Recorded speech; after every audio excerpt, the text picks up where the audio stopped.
awa tozana siège na biso ya UDPS tozobongama déjà po tokende kosokola bondoki oyo esalamaki na bato ya FCC na Congo central, mais précisément tokitaka sango eza mpe esengo mpo na nga parce que badéclaration na nga mpe nalobaki no toza parti au pouvoir esengeli ke visibilité ya UDPS emonana par-ci par-là.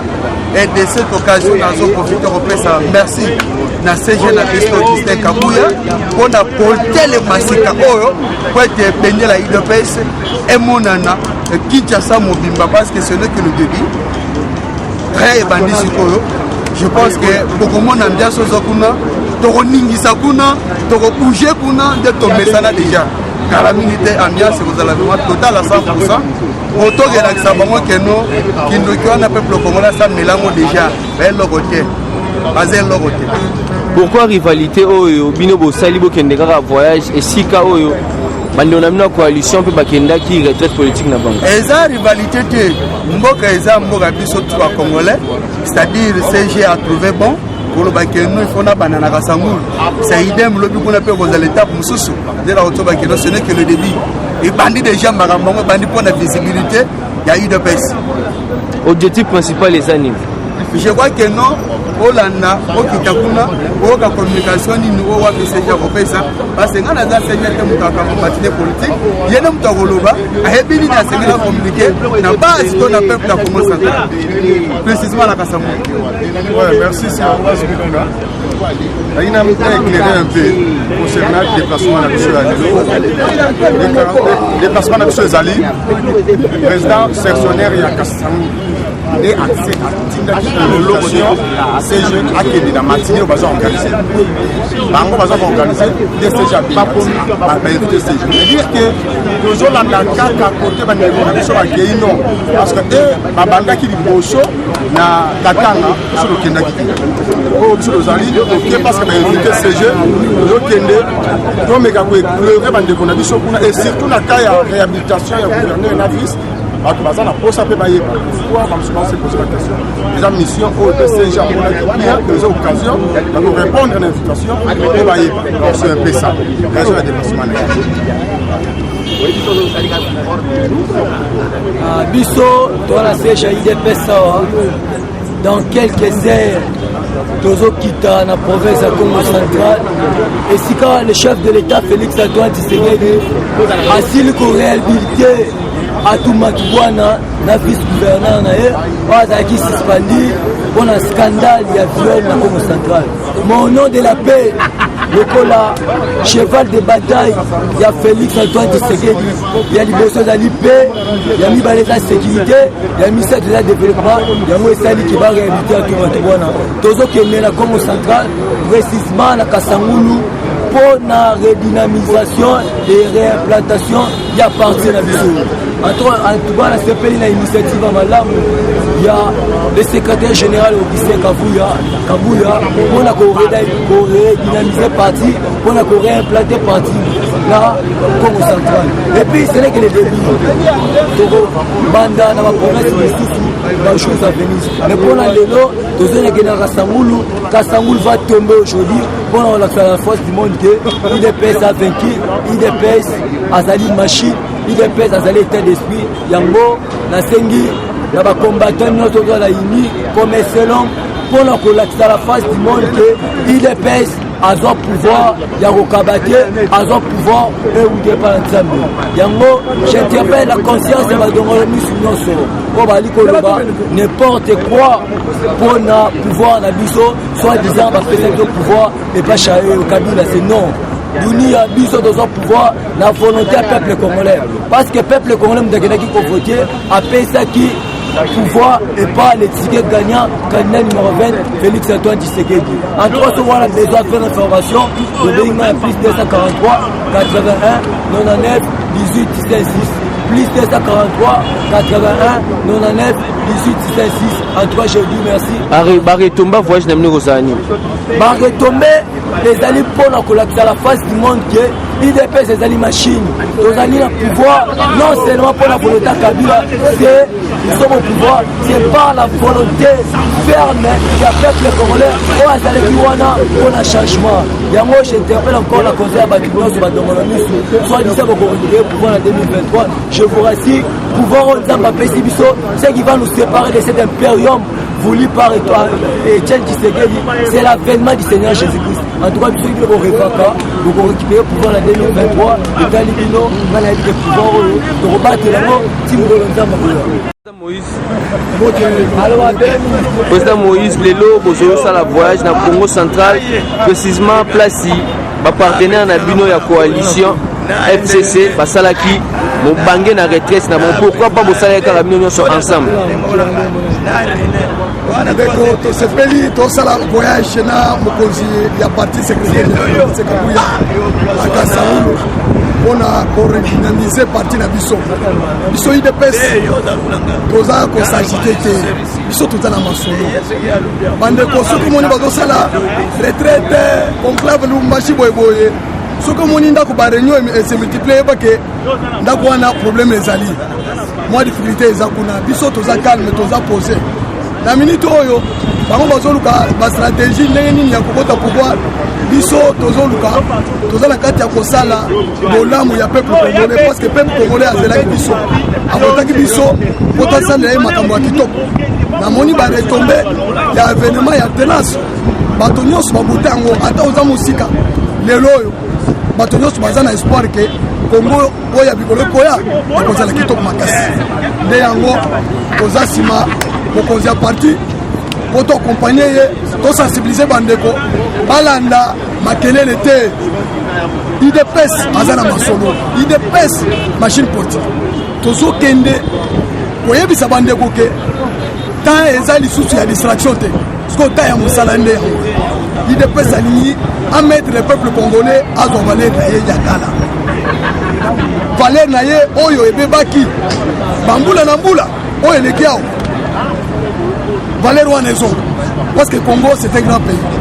Congo il fallait monde mobimba baya kotala bango na Congo ndenge bazotonga Congo fati aye na pouvoir pona koluka intérêt na yetu ko s'enrichir te mais aye pona ko valoriser peuple congolais azala moins dignité azala noa na moins éducation ya kitoko azala na moins santé ya kitoko azala na donc vi moko oyo peuple nyonso ya monde parce que tous les mboko ils ont minéré belé on a bakela mais yango peuple congolais il fallait bénéficier yango ta yango parce que tous les bande ko nyonso oyo balingi batia kal bazonga sima bango bazaki na masolo basalaki makambo te elo IDPS a du pouvoir alingi que chaque congolais a se sentir à l'aise net moto aza na mboka na ye net aza moto aza epana ye libre lelo tala makambo est tala ndenge banguna ndenge bazande bandade mais kala wana ezalaki wapi Félix Azata militaire te un civil mais il est commandant suprême à sa qualité de commandant suprême des forces armées congolaises tala moto ndenge zopela na est de façon que ba congolais est bazuta parce que yemo ko lobaki ke pour na se sentir président il fallait que peuple ya est azala l'aise azoki voilà un responsable mais le loyo yo ningozo no pour ça la nini pour ça les 18 ans guerre sili na est mais olingo ya pour ça la nini le loyo peuple ya ben va comprendre bazala qui rouler maintenant botika le peuple congolais après ça qu'il 5 botika ya ça la 5 ans pour mon réalisation de façon que bon juger parce que ba juger comme moto na ebandélité moto soki asali musala esili nde bajija musala wana asali kitoko obi asali nde yango biso bakombata IDPS biso baprésident parlement de biso bagene ya IDPS tozala nsima baaction nyonso ya chef de l'état tosunga ye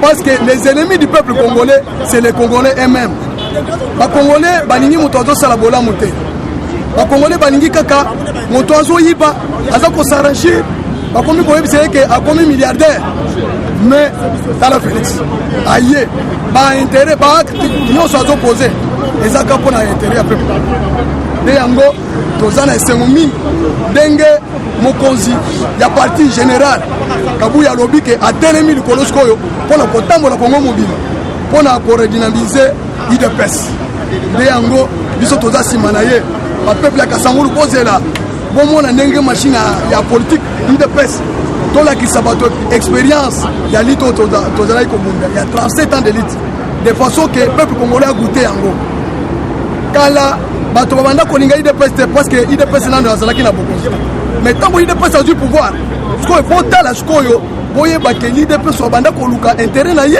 ou bien intérêt général nde yango bacombattant peuple congolais bakosa bino lisusu te ta ya distraction eza te opposition ezalaki na UDPS bato wana nyonso babanda koluka baintérêt ya mabumu na bango lelo oyo bino moko bomoni ba exemple bamosusu balingi kotika te poste moke ya regroupement plateforme olie ya kotika azotika te ekomi ya kobenda na kobenda nde yango tozoyebisa bino ke UDPS akolakisa bino ndenge alternance ndenge esalama biso tokogérer pouvoir non pas pour le pouvoir mais pour l'intérêt du peuple pour le bien-être du peuple congolais. C'est ça la valeur oyo ya lite ya UDPS nde tolingi to défendre état de droit ekota na kati ya Congo moto soki osali mabe oyeba ke ata oza na mbongo ata oyebani na nani oza au-dessus de la loi moto nyonso azala ancien Félix aye mpona kofaire respecter mibeko kofaire respecter la loi omoni constitution tozalaki nango bato bazalaki nango bautilize yango te maintenant ntango Félix akoti na pouvoir akomi kofaire respecter article moko na moko nde epesi banguna trouble baza indépendante nde yango toyebisi bino ke moto asalaka bolamu baremerciaka ye basoutenaka ye olie obanda kotia ye bakal kofinga bozo décourage ye badécourage moto asalaka bolamu te il faut décourager moto azosala mabe nde bandeko na biso bango tozala bango na coalition bazala nsima batala ndenge tozobongisa non seulement pour l'intérêt ya bakombata ya UDPS mais mpo na intérêt ya peuple congolais mobile nde yango toza na esengo monene na tenance osalemi ndenge le vrai opposant azwi pouvoir bokomona change moto nyonso akomona change avant 5 ans esalema kongo ekozala susu bato nyonso omoni lelo monde mobimba bakomi kobele monde mobimba bakomi kosepela na Congo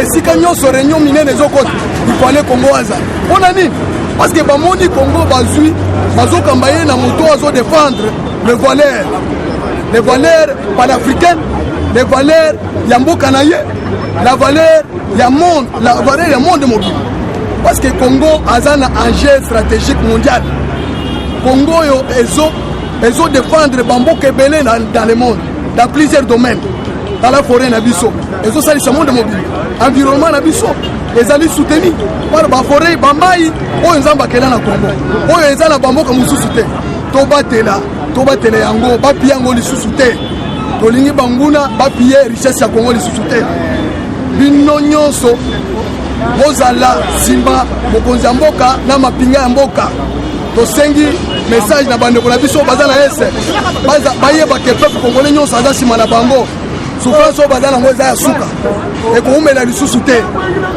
balongola banguna nyonso na kati ya Congo batikala libre bakosepela makasi. Président Moïse, objectif principal ya voyage na minisa nini? Redynamiser parti, implantation des partis, toza komobiliser peuple congolais à longwa, à changer mentalité. Tozo kende koyebisa bango ke ta ekoki, ta ya développement ekoki, ta ya bitumba ya division, ya kobenda na boye eza lisusu te. Maintenant tokomi ta ya tozala ini.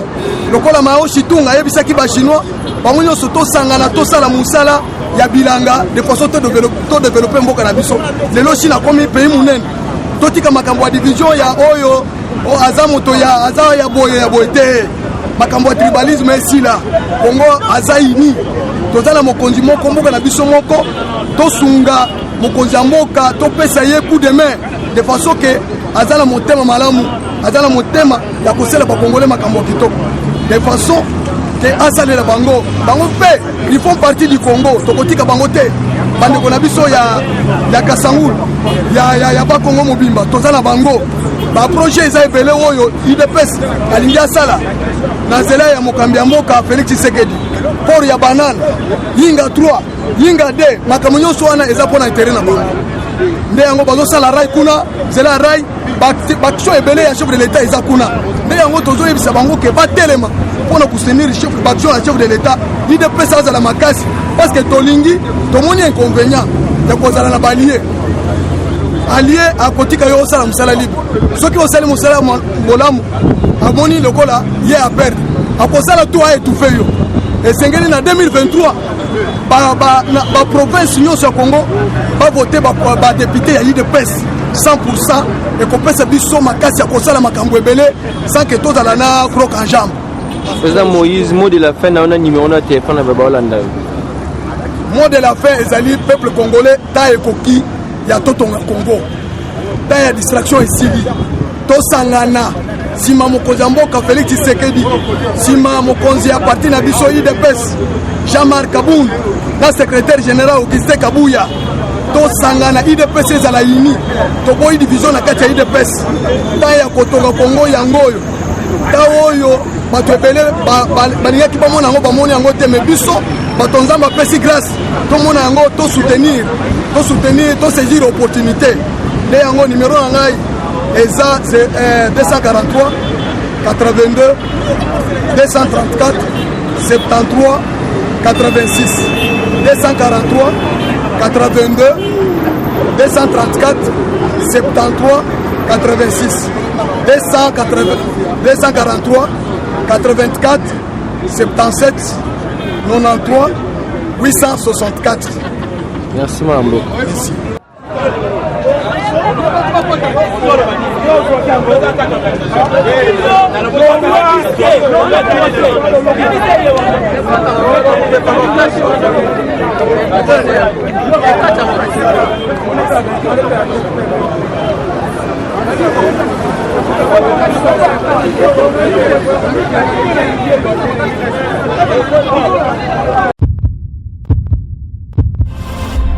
Eshima, votre magazine qui bat au rythme de l'actualité. Une réponse à vos besoins en information, un éclairage dans divers domaines. Impartial, documenté, instructif. Eshima au cœur de l'info.